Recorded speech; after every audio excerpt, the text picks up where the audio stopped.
بسم اللہ الرحمن الرحیم۔ ہمارے معاشرے کے اندر بہت سارے لوگ ایسے ہیں جو اپنے مفاد کو نظروں کے سامنے رکھتے ہیں۔ وہ کسی ایسے بندے سے نہ دوستی کرتے ہیں نہ تعلق جوڑتے ہیں جس سے ان کو کوئی فائدہ نہ پہنچ رہا ہو۔ یہ ہمیشہ اپنے مفاد کو نظروں کے سامنے رکھتے ہیں، پھر کسی سے دوستی کرتے ہیں، تعلق جوڑتے ہیں، ریلیشن بناتے ہیں۔ اگر ان کی ذات کو فائدہ نہ پہنچ رہا ہو تو یہ کسی سے کوئی تعلق نہیں بناتے۔ یہ ایسے لوگ ہیں جو دوسروں کا خون چوستے ہیں، اور جب ان کے دنیا سے جانے کا وقت آتا ہے تو یہ لوگ تنہائی کے عذاب کے اندر مبتلا ہو جاتے ہیں۔ پھر اس وقت کوئی بھی ان سے حال پوچھنے والا نہیں ہوتا۔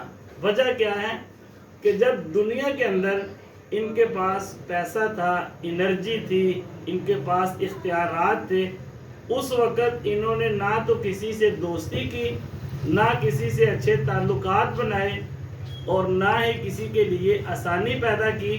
اور آج جب ان کا دنیا سے جانے کا ٹائم ہوا تو کوئی بندہ بھی ان سے پوچھنے والا نہیں ہے۔